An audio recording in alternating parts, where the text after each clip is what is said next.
welcome back to another episode of Growing Pains. Today I'm going to be joined by Bastian Bergmann, who's the COO and co-founder of Solsten.io. Now, Solsten is a games market research and intelligence company, but what I find really fascinating about how they're approaching the space is that they mesh that with psychological techniques to really help you understand the intrinsic motivations behind your player as an individual, as well as helping you to target new audiences based on sort of the psychology of a player rather than the metrics, gender, demographics that are usually used in more of a behavioural point of view from the research.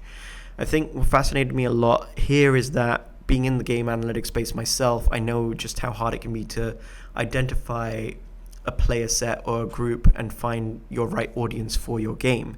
So really diving past the surface level metrics that are often touted and looking at sort of the psychology that intrinsically motivates a player or a person's behavior and how that might explain some gaming trends, how that might explain parts of your audience in a new and unique way, I think can be an extremely powerful tool. So it was a really fascinating conversation with Bastian to have him here to talk about sort of the way they built Solsten and really looking at bridging that gap beyond behavior and going to a more insights-driven approach, which helps with decision making for leaders that are looking at how to target their game and finding who the right audience for their game is. Without further ado, I'd let you get on with the episode. Enjoy, and as always, let me know if you have any feedback. First of all, thanks so much for joining me. It's a real honor to have you on here. I've been following Solsten for a little bit. I know we had a bit of a conversation around that. But yeah, to start off us, could you just give me kind of a little bit of introduction to yourself, to Solsten? How did it all come about? What's your background? What led to it? All of that, essentially. Yeah, happy to, Jay. And yes, it's always good to see you. And thanks for having me on. Yeah, my name is Bastian. For those of you out there who don't know me, I'm one of the two co-founders of Solsten. I'm COO over here. In a former life, I used to be a strategy consultant at McKinsey for a little while, and then the Boston Consulting Group. Focused a lot on digital strategy, digital marketing strategy, audience segmentation projects across different industries. Started my first company after that in Berlin, actually focused on AI, machine learning technologies, specifically around personalization, both in physical and digital environments. And started Solsten almost 7 years ago. Not quite. We're in our seventh year. We're six and a half, going on seven.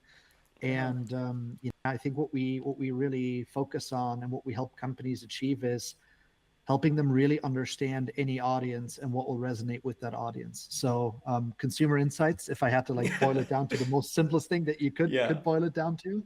And I think with any sort of audience intelligence or audience insights or consumer insights, it's really important to talk about what types of insights companies can actually glean and what information they have access to and that they can act on. I think that's one of the core things that really sets Solsten apart, and what we do sets it apart from some other providers and solutions and traditional ways of understanding and catering to your audience that have been around for quite some time.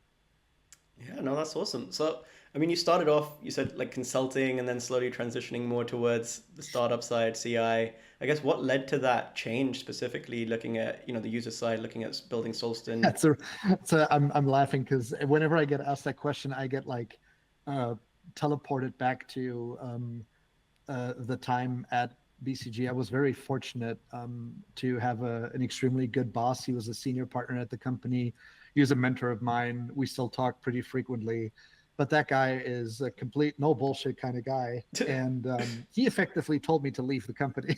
Oh, okay. in all the good ways where, sometimes I think, you might have been there, and maybe some of the listeners have been there, but I think at some point everyone gets to almost like a crossroad or this intersection in your life where we really benefit from another person being a good mirror for us that helps us see ourselves more objectively and maybe honestly. And I've had these gut feels and these notions around, I don't know if I want to stay. I don't know if I really want to pursue I was doing fine. I was on track to doing all the things that they wanted me to do. That was not the point, and I enjoyed the work. But you get to a point where you're in your late 20s, early 30s. It's like, well, do I really want to be doing this for the next 10, 15 years? Do I really just want to do this and pursue partner track and, all this stuff? And I had a suspicion, but on my own, I never like really went there with myself and just having that brutal honesty with myself. And that's where my mentor at the time was extremely helpful, because he started asking me all those questions one day out of nowhere. And it's not that I asked for his advice, he just gave it. And I'm very grateful for the fact that he did. He just said, like, look, I mean, he's like, I think you need to go out, you need to build, you need to do things, you need to build a lot more than this environment allows you to do. And he said, here's the great thing, you can always come back. All the things that you're going to learn on the outside of consulting are going to make you an even better consultant if you ever wanted to come back in your life. So he's like, next week I want to talk and I want to hear about your plan of where you want to go and what thoughts you have. And that really helped a lot. Like, and I think that for me really was the point, realizing that I wanted to get my hands dirty a lot more, and I wanted to build. And I think how I ultimately ended up in the CI space, more broadly speaking, is there's two factors at play. One is I've always been really just fascinated and interested in human beings, in psychology. I never studied psychology, like full disclosure. I don't have an academic background, so I'm quote unquote an armchair psychologist, if you will. Same. I studied, behavioral economics and things like that. So there's a little bit of that in there, I guess. There's a little bit of crossover, but for me, what really prompted my journey into the space that we're in is I originally come from a journalism and a media background. Like, I started writing for newspapers. I did radio station stuff when I was like 12, 13 years old. I've been doing that my whole life, and I still do that on the side. Like, I write a ton, getting on a podcast like this, which, I mean, a lot of people do at this point, but so that's always been with me. And one of the things that I've been really wrestling with for years was, it's very clear that if you look at, and I'm going to oversimplify the following points, so bear with me, but if you look at Western societies at large and the role of news and the role of journalism specifically, it has a very important function as one of the core stabilizing, regulating pillars of a functioning democracy. And I think it's fair to say that over the last decade, maybe even a little bit longer, that role has been called into question and been challenged for some of the right reasons and some of the wrong reasons, for sure. So I've been thinking a lot about, well, how do you get through to people? Like, how do you actually help the broader population who needs to hear certain things and needs to understand certain things? How do you help make a lot of the important messages accessible to folks so that they can start to gain a slightly different perspective, but we're acknowledging where they are at in their life? So if you're the New York Times, you go, well, I'm not just catering to quote unquote the intellectual elites, and I can like get my messages across on that specific level. How do I make the same point that's maybe important to learn and understand about for the entire population or the broad population? How do I help people with different starting points and different vantage points actually follow along and understand what we're talking about, so that we can have a more informed conversation as a whole, and you get away from this, well, I have my facts, you have your facts, et cetera, et cetera. So I realize I'm going on a very long tangent here, but that's been one of my very personal drivers to understand, okay, if you really want to do that, and if I believe that that's important, what's one of the things that you have to figure out in order to be able to do that? You have to understand people. If I can't understand people, I'm not going to be able to understand their vantage point. I'm not going to be able to understand their perspective. Hence, how am I ever going to be able to come to that person more effectively and actually have a conversation that's valuable and informative for both sides? It's just not possible. And then the other big stream and big driver is definitely my co-founder, who's Solsten CEO, Joe Sheppy. We've been literally like friends for more than half of our lives at this point. We met in Nice. high school as, we're young and stupid, quote unquote. I tend to believe that we weren't that stupid, but you're 16, you're 17, Yeah. you're idiots to a degree for sure. We had a great time though. Like we met in high school. I was a foreign exchange student in the States, Oh, and we met, and cool. we've been very good friends ever since. And he's been on this journey for pretty much his entire life to understand how do you actually engineer environments and experiences so that they're healthy for people, they unlock their potential a lot more. I mean, he's a clinical psychologist by background. He practices as a psychotherapist, etc. So he came to me 8 or 9 years ago, ballpark, and said he was the UX director at Big Fish Games at the time, Oh, and nice. experimenting with a lot of the things that Solsten now does in fully automated, fully scaled ways. He was basically doing that manually on a couple of games in the Big Fish portfolio. And I remember this. He called me up one day and said, "We need to talk. there's something here, Great and startup. I think we need to be starting a company." And I was obviously all ears. I trust him, and the idea resonated quite a bit with me. And yeah, that's kind of how one thing led to the other. That's honestly an awesome sort of origin story right there. And yeah, I think a lot of what you're speaking about is something that I've grappled with, and I know from speaking with other kind of junior/mid-level people in the industry. I actually did a podcast with a friend of mine who went through a similar realization in his 20s, where a lot of us we start on something like consulting, and then you be like, okay, we've kind of Mm. dipped our hands in a lot of different pots, but I want to go and do something more. I want to build something of my own, and I think that's something that's growing now, especially I think the Mm. 2010s, but even continuing now. I think with AI technologies, everything empowering people, there's a lot more sort of that startup mentality, trying to go and hustle and like have more things going on, because the traditional career in a way has just changed in scope in terms of what you can do and how you can grow. And especially as populations are growing older, there's definitely a limit to how you grow in terms of internal hierarchies in a lot of these places. So I've seen a lot of that of what you've been speaking about. So it's really cool to kind of hear about your journey and how that led to Solsten in a way.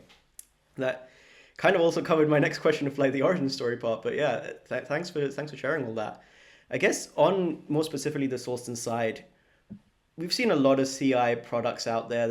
I myself worked at Nielsen for a bit, so I know how they did things. It was very, the old Mm. school surveys mentality. What's sort of the edge in Solsten's case? How did you incorporate that psychology aspect? Because I know when we were doing CI, this is both at Newzoo for games, but then also at Nielsen, Mm. it would be that survey, and a lot of sort of importance was given to the demographic side, right? Like it Mhm. was before demographics, it's be all end all, like, but it didn't really delve into sort of the person, like you said, the Yeah. human element. And I think that's what I find fascinating about Solsten is that you are diving deep from a CI perspective, but Mhm. specifically on the human, on the psychology, and like giving people more than just a number or a metric and treating them as people. So can you talk a bit about how like Yeah. Solsten does that, about the psychology basis, what led to it, and what that shows? And you're okay with me being frank about Nielsen, I assume? Yeah, yeah, absolutely. I left quite a while ago. I was not the biggest fan Okay. for a reason. No, we're not gonna. I'm not gonna talk, poorly. Just to have an honest conversation. But I think what you just spoke to, really, it focuses and zeroes in on the central point. And I'll double click on that, and then I'll zoom out a little bit and talk about the broader CI landscape for a moment. One of the things that you just mentioned is, and that's, I think, it gets to the heart of it. How do we not treat, whether it's players in gaming or consumers or users in general, as a number or as a super abstract data point? And it has to do with the types of data that we look at, but how do we actually understand them as human beings? So how do you pull back the curtain and figure out, well, who is this person that I'm actually catering to, whether it's I'm building for them, I'm building a game, I'm building an app, I'm making content for them, or Mm, I'm marketing and I'm trying to sell to them. It's across that entire spectrum. And for the longest time, and this is with some of the traditional approaches, whether it's Nielsen, whether it's some other providers that are out there, we teams and companies have been limited to and have tended to focus on, as a result of that, in talking about their customers in terms of demographic data and maybe behavioral data if they have access to that. So that's why still to this day, you talk to some of the most sophisticated video game developers and they go, well, our next game that we're working on is going to be for 30 to 40-year-old women in the United States. Yeah. And I'm like, what does that mean? that's Yeah. that's literally like saying women in that age range in the States, they dress the same, they eat the same food, they like the same beverages, and they all watch the same TV shows, which is obviously not true. But there's this over reductionism that's been taking place. It's actually preventing us from seeing the really meaningful attributes that make people distinctly the person and the human that they actually are. And behavioral data has similar limitations, but for different reasons. And first off, using behavioral data is important, and there's a lot of merit to it. There's a lot of value that you can get, and if you can track stuff, you should absolutely track it. So I'm not a don't look at behavioral data kind of guy. Absolutely not. Like you should for sure. The challenge is you're going to hit sort of a ceiling with the data and what you can learn from the data fairly quickly. And it's for the following reasons. Number one, you're always looking in the rearview mirror because behavior is what happened in the past already. It's done. It's happened. So if we're trying to gain future insights from the past, it's not a very good predictor of what people will do in the future. You just know that they did it in the past. And then the other limitation is, and every company that I've spoken to and that we can, speak with on a regular basis has run into the following two questions. Why are we seeing the behavior that we're seeing? And what do we do about it? Yeah. And the behavioral data in itself doesn't let you answer those questions. At that point, you're back to guesswork, intuition, gut feel, which they're helpful. But if we're, let's say, back to the gaming example, if we're making a new game and we're deciding whether we want to invest $20 million into the development of this game, doing that on gut feel and intuition, that was okay 20 years ago. And I think that was, we before we jumped on, we talked a little bit about, the conference cadence right now in the industry. And that was, one of the main things that I heard at Gamescom this year, over and over and over again, from executives up, left and right, up and down, any company, any size, whether it's PC, console, mobile, doesn't matter. External validation, external validation, external validation. It was the most frequently used term in any conversation that I've had. And it's, and one executive said it really well. He said the days where you can invest $5 million or like $200 million in a new game, let alone $5 million, and launch it and just, see it flop and then go, what? Moving on, and pretend as if nothing has happened.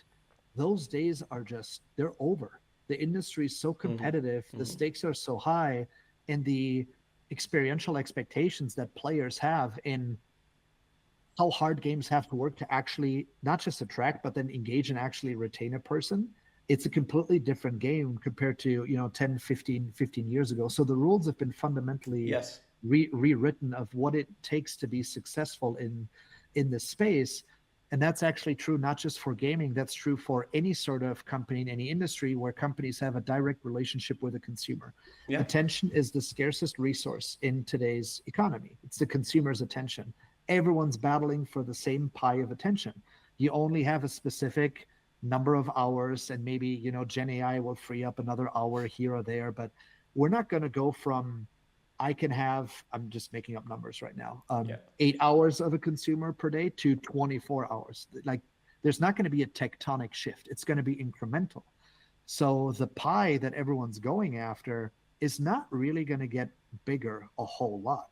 The game's still going to be about, how do I make my slice of that pie bigger and bigger and bigger? And doing that off of, we're going to build an experience for 30 to 40-year-old women in the US. It just doesn't cut it anymore. And, you mentioned your former employer, and, half of our customers, they used to use Nielsen and, equivalent research providers. And they all come back with the same challenges afterwards. They go, well, we commissioned this report.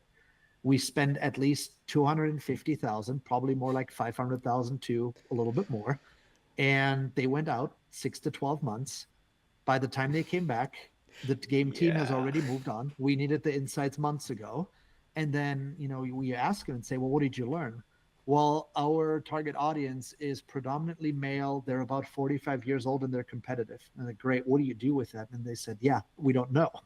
So then they shift their resources to Solsten. And it's because of our ability to move away from that and empower people to actually get to know the human being behind the consumer, their audience, or the player, depending on which industry we're talking about, which means actually letting people see what are the intrinsic motivations of this person, what are personality traits they have, what are values that they hold, how do they want to socialize, how do they want to compete, and so on. So really a 360-degree view of the underlying and true needs, drivers, and desires that any audience in the world has.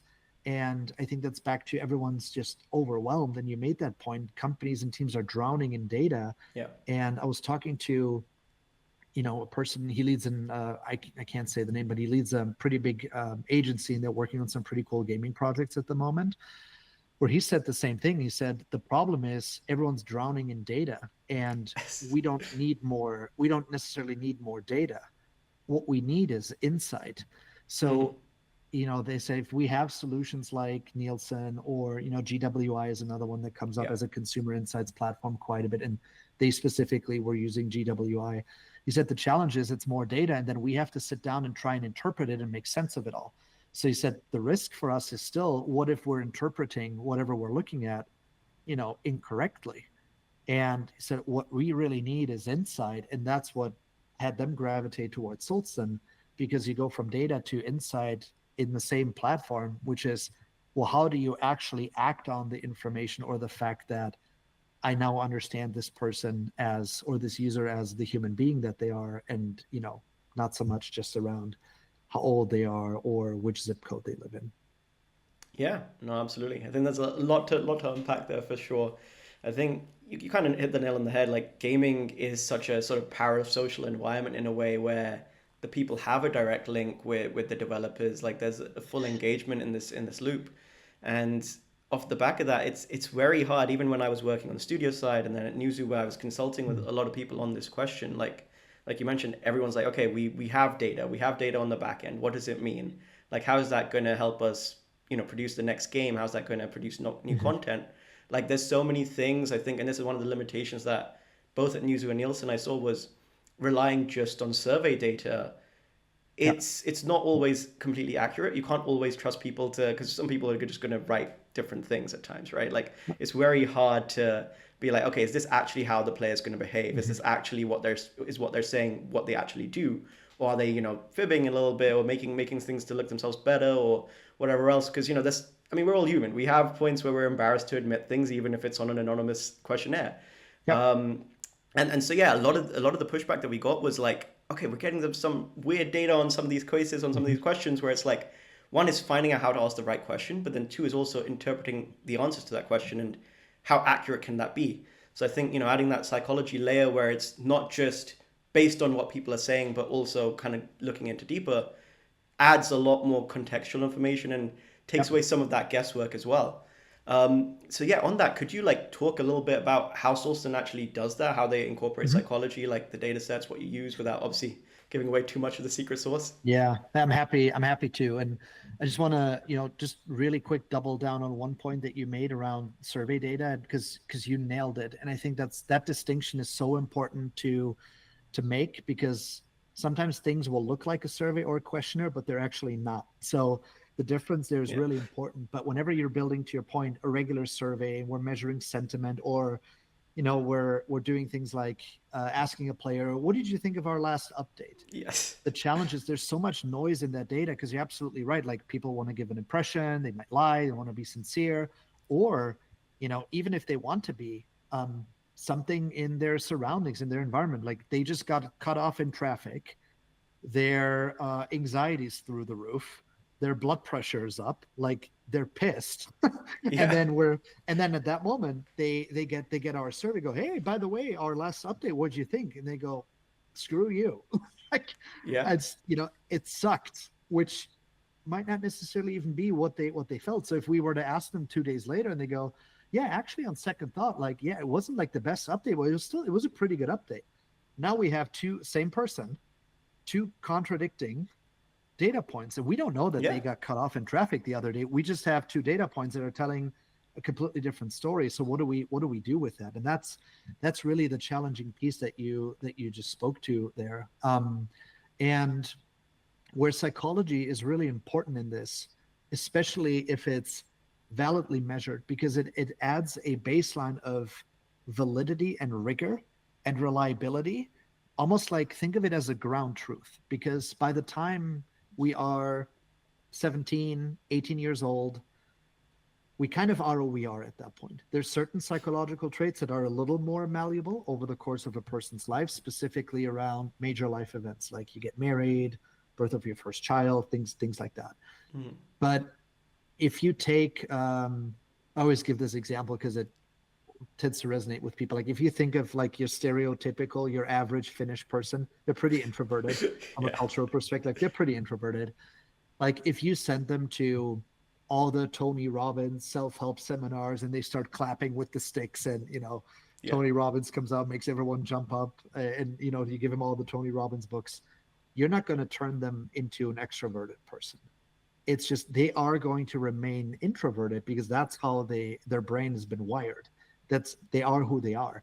They'll learn coping skills so that they can cope with more, socially dynamic and more socially maybe taxing environments a little bit better, but they are going to remain an introvert. So what we do is we use psychological assessment methods, which is literally coming from the medical world. And that's back to how we started this conversation. My co-founder built psychometric assessments pretty much his whole career because he had access to that in the medical community as a practicing psychotherapist, which it's literally the tools, the state-of-the-art tools that doctors will use to work with and diagnose and treat patients with, let's say, depression or maybe anxiety disorders and so on and so forth. And that's really important because for a psychological assessment tool to be allowed to be used in the medical world, your baseline threshold for the validity of the data and the insights that you're gleaning into a person, I think you're looking at it's 85% and more.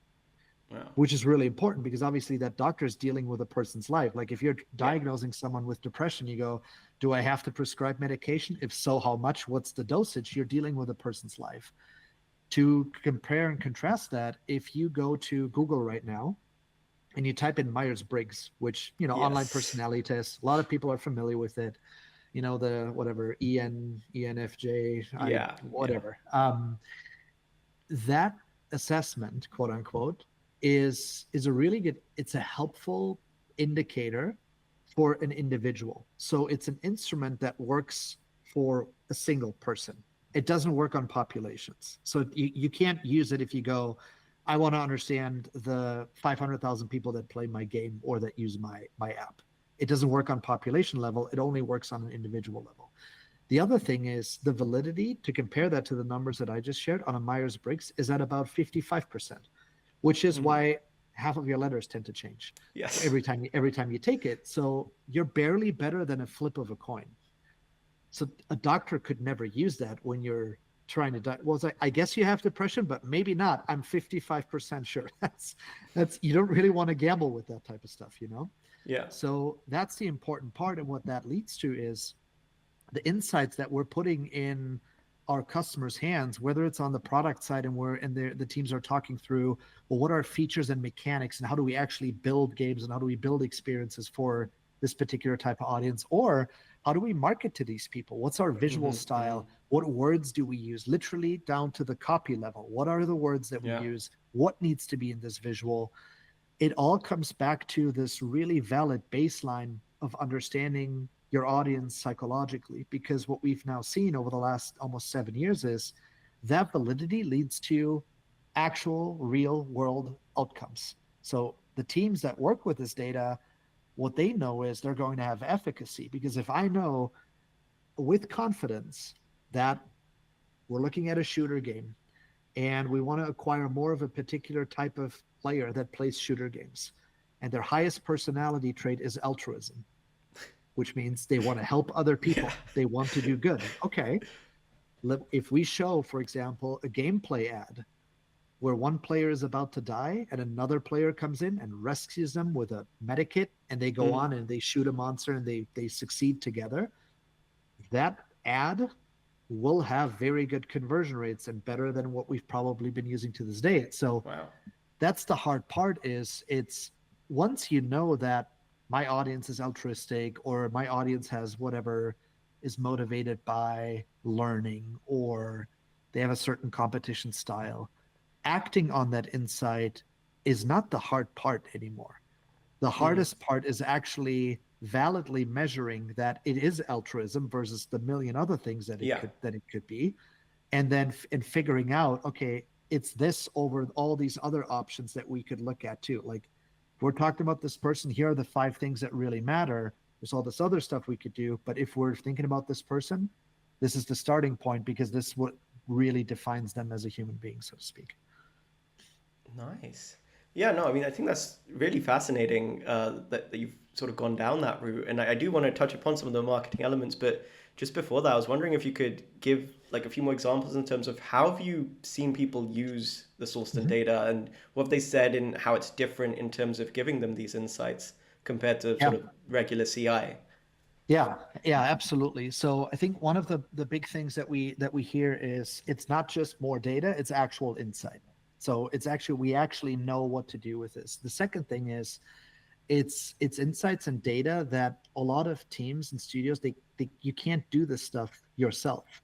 When we started, and I think it was about 5 years ago, we were talking to Activision Blizzard. It's like, no, we do all this, and we're building this platform, Yeah. we do all this, and it's like, let us just show you what this is.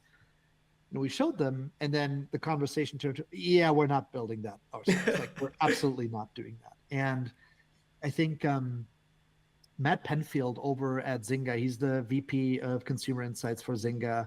He's one of, in my opinion, one of the absolute thought leaders when it comes to CI, specifically in gaming, but even outside of that.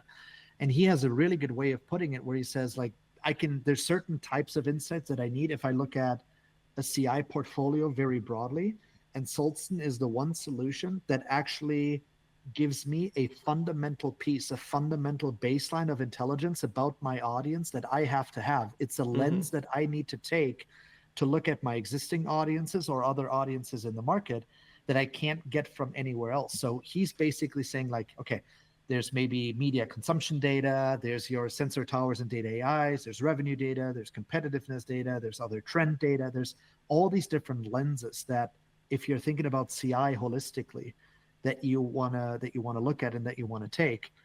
And that piece to the puzzle that is distinctly psychology is one lens that people have to use. Yeah. That's really where he says, like, Solsten gives me that puzzle piece better than anybody amongst my entire CI stack. And how we're used, and because we work with video games, we work outside of gaming too, but I can focus on the video games cases a little bit. It's probably a little more relevant to the folks that are tuning in. Think of the development life cycle, and I tend to radically simplify this into, there's a pre-launch and there's a post-launch phase. I know there's nuance to that, but for simplicity's sake, there's about 3 major use cases that Solsten gets used for by our customers along that journey. The first one is in the very beginning, where teams come to us and say, we want to make a new game. Who's our audience? Is there an audience for this? If so, who are these people? How valuable are they?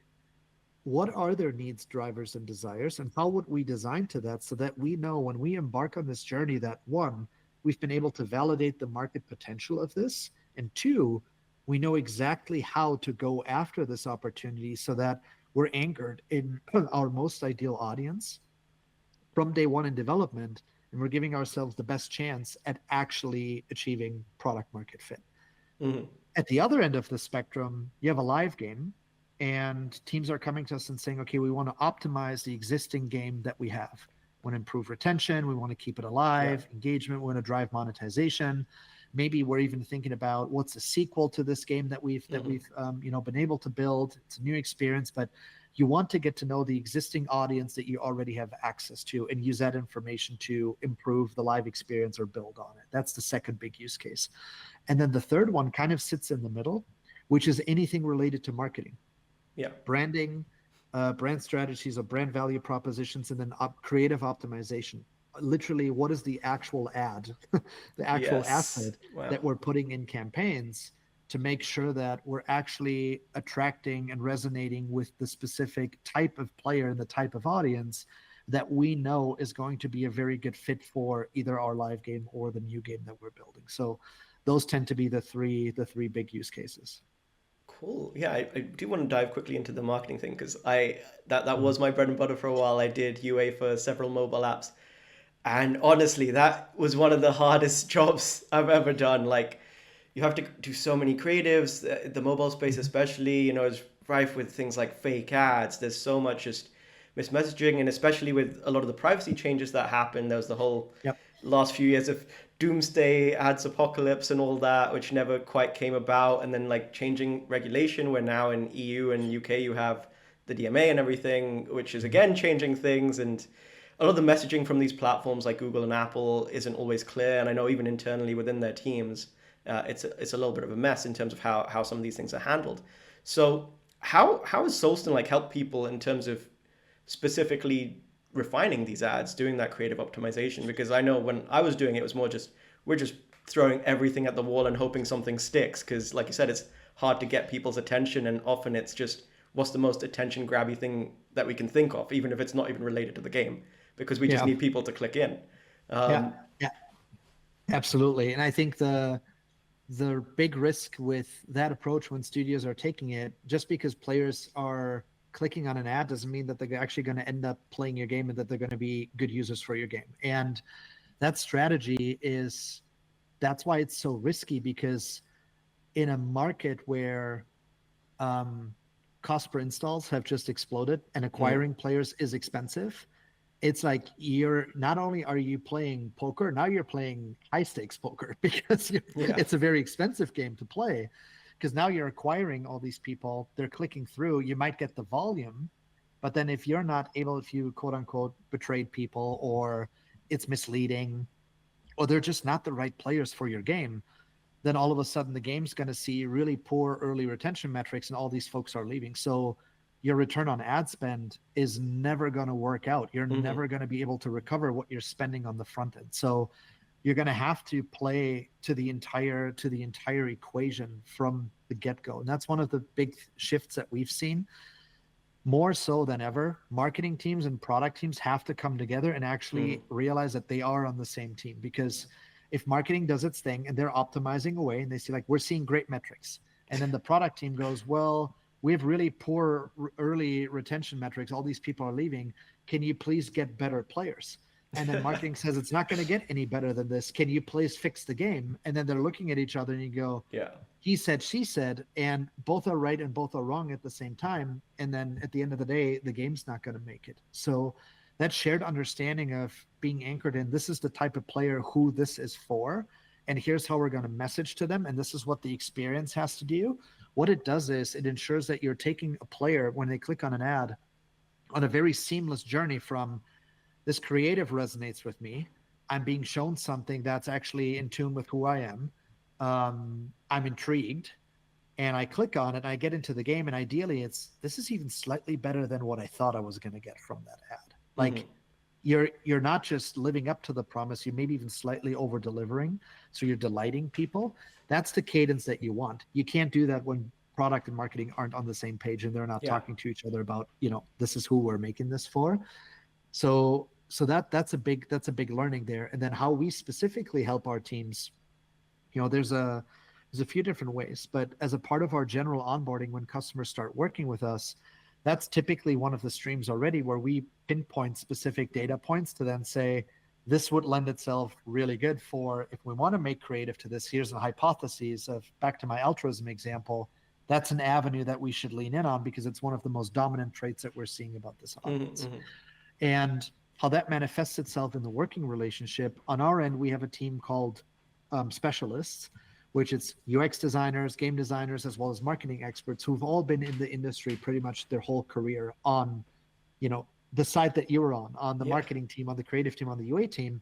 And they've been customers of Solsten before, and they really liked what it did for their day-to-day job that they came over. So Nice. one of the people, for example, that leads that team, his name's Eric Dawson. He was the UA lead for Concrete Software for a number of years, and he's the go-to expert that sits down with the marketing team specifically. And typically how we go about it is, if it's an existing game and there's already existing creative, we look at what's the one that's performing the best, which is the one that gives you great metrics all around, what's a creative that's sitting in the middle, and what's one that's not working for you at all. And we review those together with the client and then tie those to the psychological data of their audience so that they start to understand, well, why is this one ad performing so much better than the one that's not performing? Like, what are we actually speaking to, given our audience? What are the traits that this actually resonates with? And where are we falling short? And then from there, the next step is, well, how do we tweak and improve the ones that we already have? And then step two is, okay, blank canvas, white sheet of paper. Let's think of new creative hypotheses. What are actual completely new concepts and new campaigns that we can do, that we can build based off of this, and speak to some results there across the board. And this is data from all of 2023 and all of 2024. So you're talking about almost 10 months this year. So close to 22 months of data consistently. Wow. Every time our customers use this data to inform their creative, they tend to perform somewhere between 20 to 25% better. So lower CPIs compared to the benchmarks in their genre. IPMs, so installs per mil, tend to go up by between 2 to 3x. So conversion rates are much higher. And the internal win rates of teams, which is really cool. That's, I think it's going to resonate a lot with you, given, what you just described, where you're building all these creatives and you're testing and it's, throw it against the wall and see what sticks. Typically the win rate for most teams, meaning all of the creatives that they produce, how much actually clear an internal KPI threshold so that the creative can get used in an actual campaign that they put budget behind. It's typically conversion rate or cost per install. It's one, sometimes both, or either one that kind of like teams use as a hurdle. Most teams sit between 8 to 10% in terms of win rate. So 8 to 10% of all of the creatives that they make actually get used in a campaign. That's impressive. With Solsten's data, 29% is the number. So same team, same people, same budgets, and your overall efficiency as a team just tripled, simply because you're using better insights at the start of your process to inform the work that you're doing before you're actually putting budget behind it. Nice. Honestly, I wish I had Solsten when I was doing that. Like, that sounds so much better. I remember we were doing some like 50 creatives a week or something, and it was like, okay, we just got to keep iterating. And there was that one that would be there as the incumbent, and you're like, okay, it just works. Why does it work? So that's it. Yeah, demystifying it. And the problem is, A/B testing is great, but with A/B testing, you run into this thing called local maximum problem, which is, to your example, like let's say you're testing, I don't know, red stick and green stick. Because someone said, like, I think we should be testing red and green again. And you go, red, green. Okay, green's better. Okay, let's test green against blue. Green, blue. Okay, green's still better. Okay, let's test shades of green, because clearly green seems to be the winner. So you're testing like forest green against, like, I don't know, neon green. And eventually you end up with some green number, and it might even be giving you decent results. Well, no one tested purple. Yeah.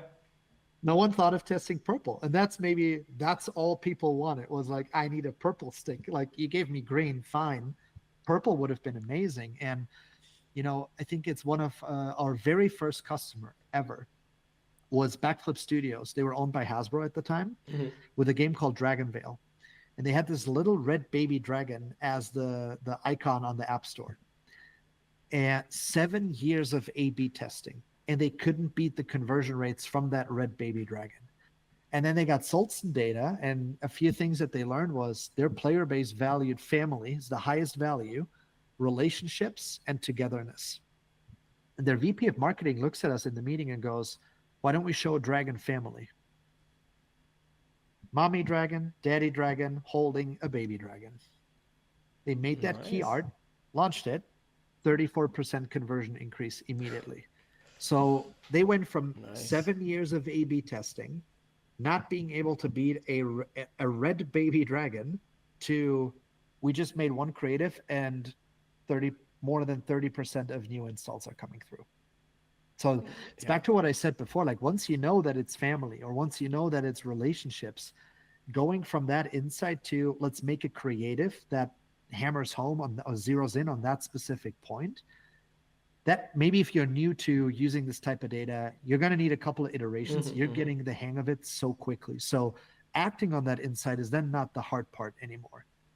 It's back to, well, is it family? Is it red? Is it green? Is it purple? Is it blue? Is it what color should we be using?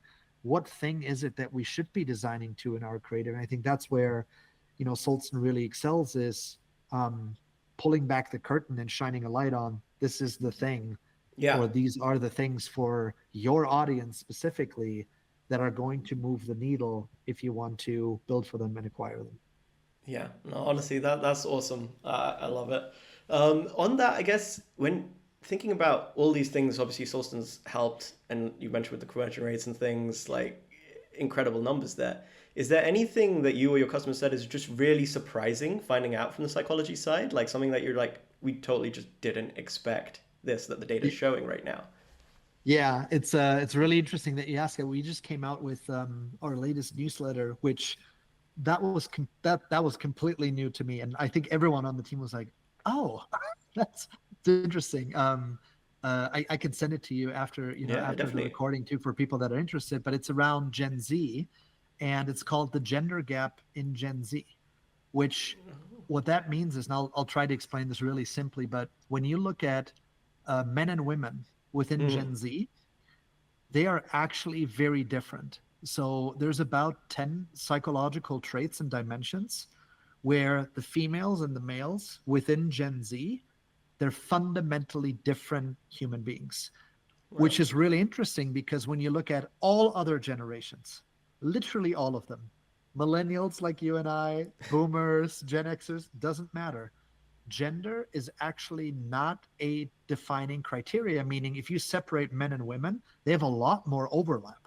They're a lot more alike, and it's not really a good way to segment and discriminate to then say, well, these are millennial women and these are millennial men, and they're so different from one another. Yeah. You can't, it's the first generation where gender is actually associated with very meaningful differences between the types of people that you're looking at within each pool. So that was pretty fascinating for us to see that in our data and to find out. That's literally a learning from last week. So this is fresh off the press too. Oh, nice. Yeah, and I'll definitely have to include a link to that. That sounds fascinating because I know that there's a lot of talk about Gen Z. There's a lot of talk about how people engage with media these days. Like, the world is just very different, right? Like from when I was growing up versus, I guess, you, and then just the Gen Zs now in terms of access to technology, the phones, internet, going into AI now. Like, we're just changing at such a breakneck pace. And I think even from a psychology perspective, there's a bigger sort of momentum around, talking about mental health, talking about sort of the emotion of the emotional state of a person.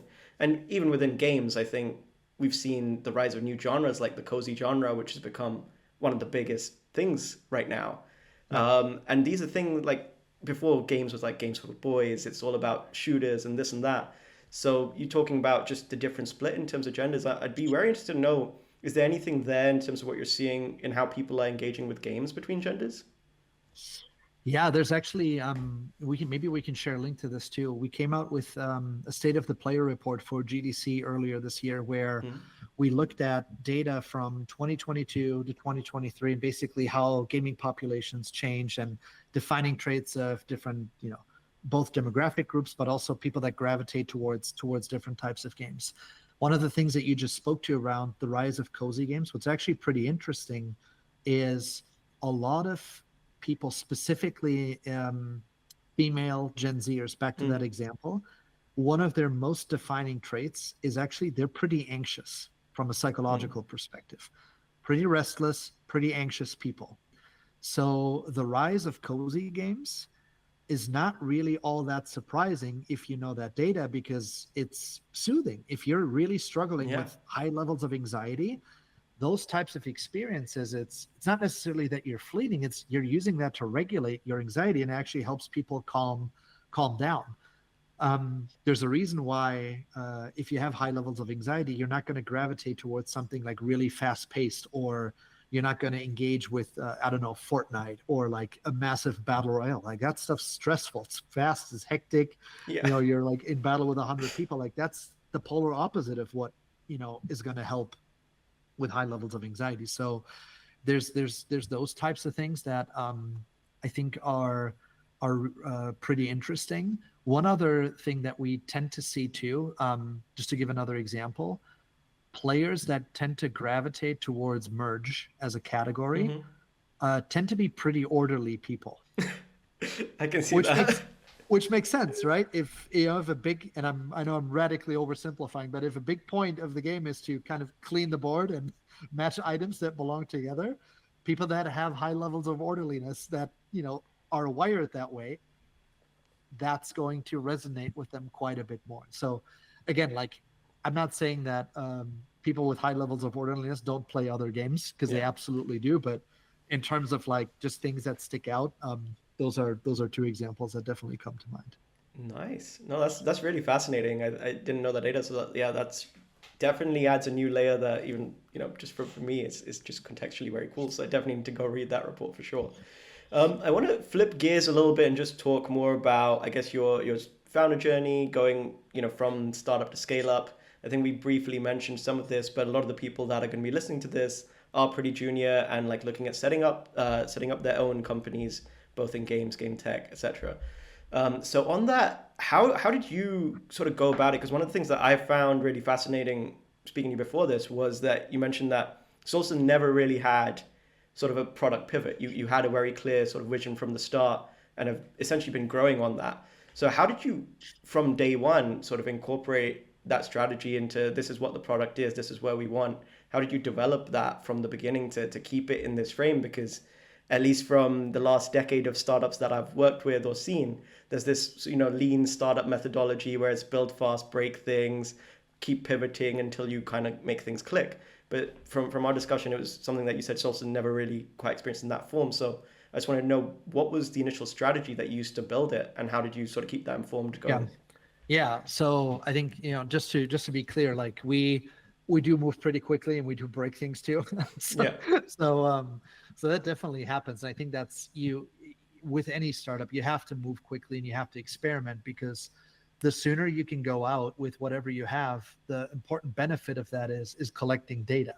Because when you're really small and when you're really early on, that's a challenge. You just don't have enough data to be able to make really informed decisions. You know, even when you have your first, like, let's say you're starting a games tech startup and you have your first 10 customers, that's not a big customer base. That's not a lot of data points to then say, oh yeah, well, with these 10, hence we need to go over here, and that's going to work for everyone. Like, things are going to shift. You have market dynamics that are going to shift throughout.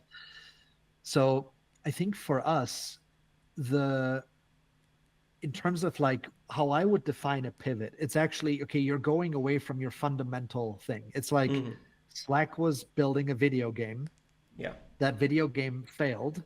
They had 3 months of runway, but they've built an internal messenger system where they go, maybe let's try and launch that. And then you sell the company for 27 billion of Salesforce. Congratulations. But that to me is a pivot. You're actually going away from your fundamental core. And I think one of the big reasons why we haven't done that and haven't had to do that is the idea of understanding your audience more deeply and understanding consumers as human beings is a timeless idea. It is important, and it always will be important as long as we are making products for people.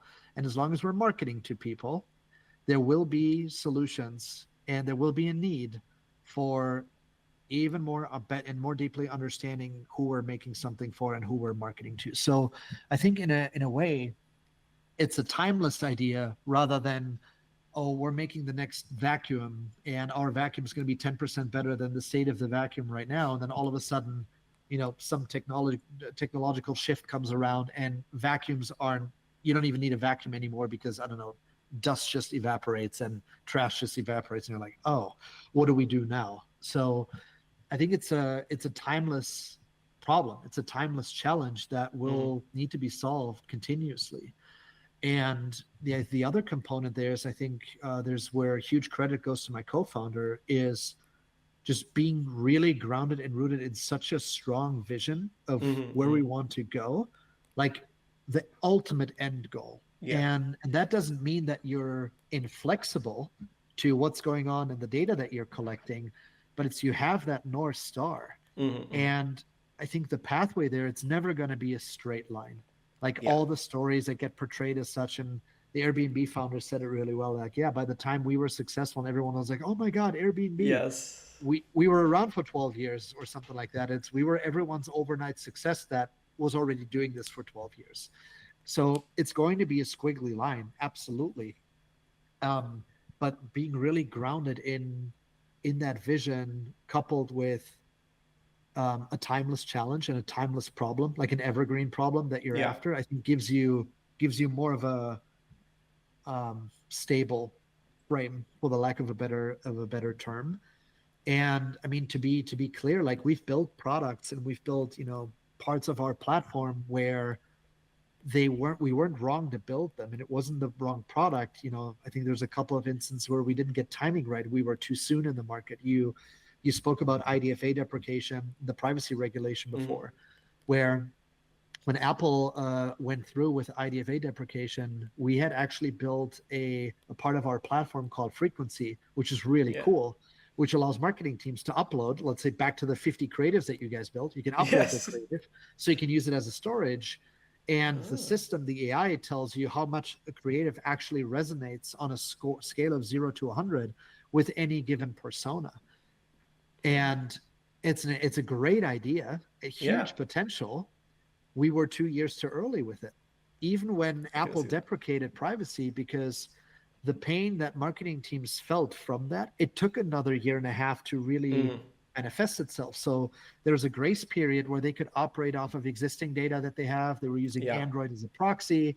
So it was still, we're fine with the performance marketing game. Let us still run the UA play. Yes. Ever since, like, as of this year, all of that's gone away. And now all the teams have shifted to, okay, well, creative. How do we make better creative? How do we think about brand? How do we do all these other things? And it's what we thought would have already happened 2 years ago. So I don't think we were wrong with the idea and with the product at all. We were too early. We got the timing part. We were a little bit off there.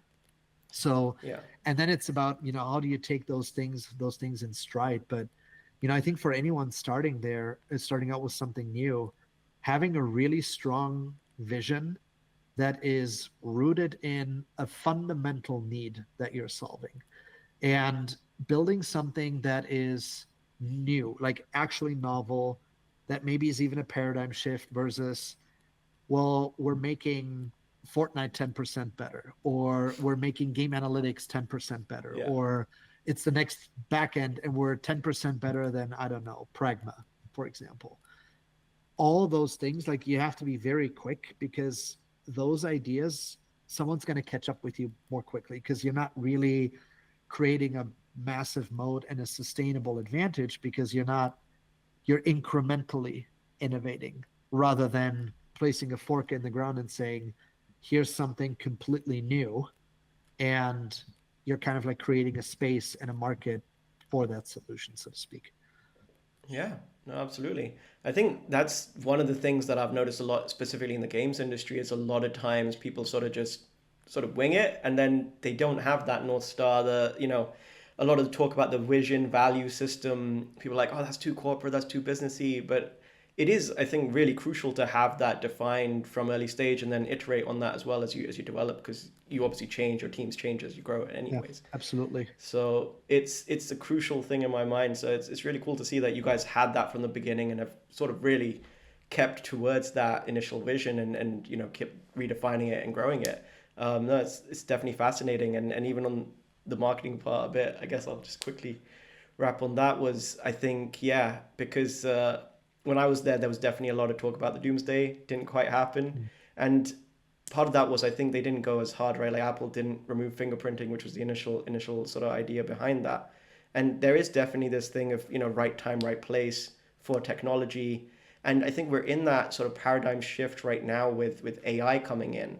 And obviously, you guys have been using AI in Solsten. Can you talk a little bit just quickly about what you see AI as a technology enabling, both from the game side, but then even within Solsten, how you use it and where you see that path going in the Yeah, future?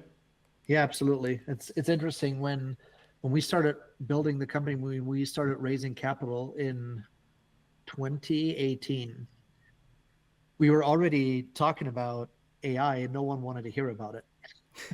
Yeah. Because we've actually been doing like actual AI in the background of how our data gets processed and how we're understanding humans and being able to predict certain things on people, and no one wanted to hear about it. And now everyone's like, well, AI.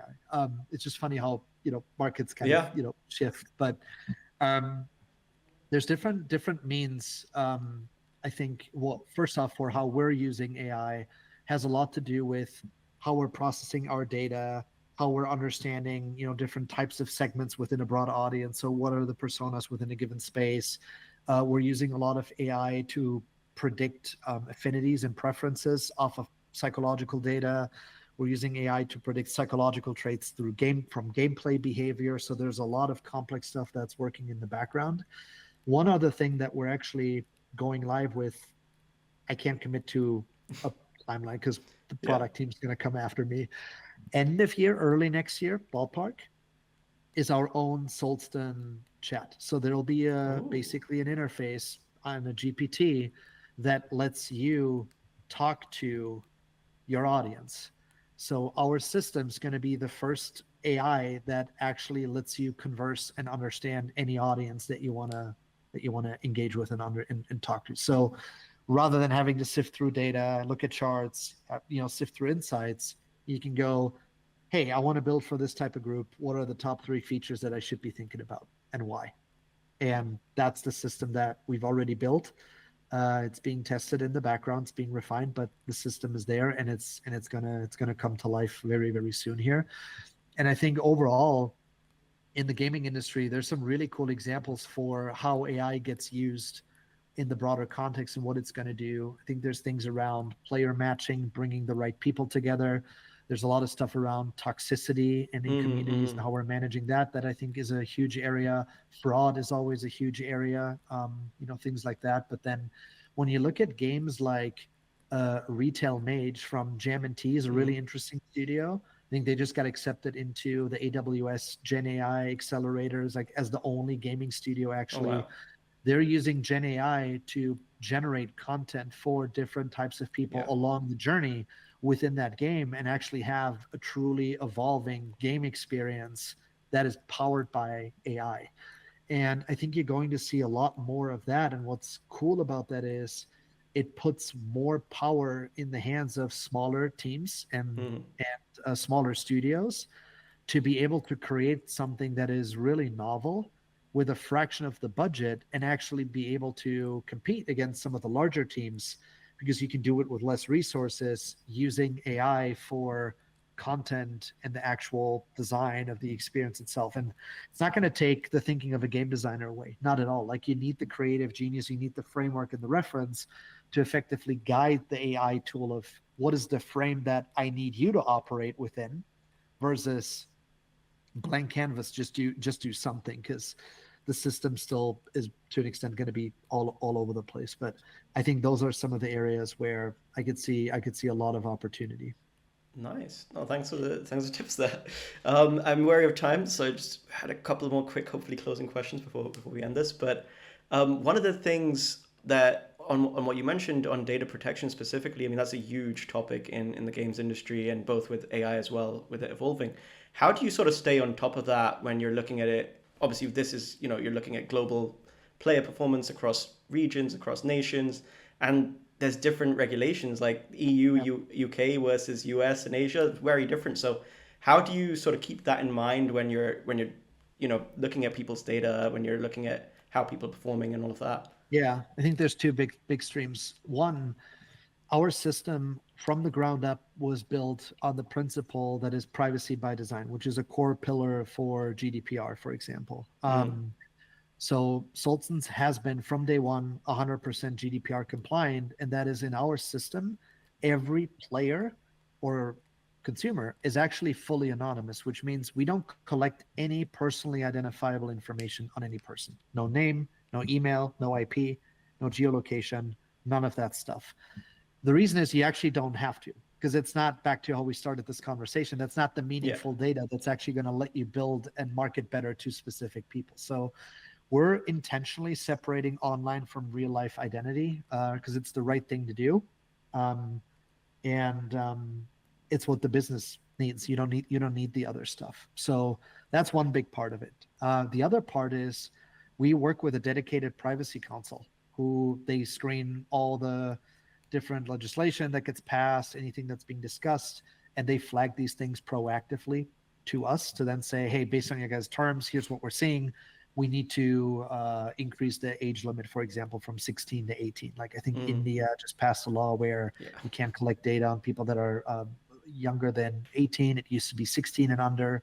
So there's always like tweaks like that are being made, and we Mm. work with an expert party and outside counsel to help us stay on top of all of that. Cool. So everyone is still protected. That's the key takeaway, I Absolutely. guess. Yeah, Nice. absolutely. And then yeah, just closing us out. I think one of the things, obviously, you've grown this team from startup scale up over the last 7 to 8 years. I think a lot of people that listen to this are starting out. What would be your advice to them in terms of especially hiring, looking to bring on both mentors, but then also other employees and juniors? Like, how did you go about that, and how's that sort of changed and it informed your view in terms of how to bring on the best people?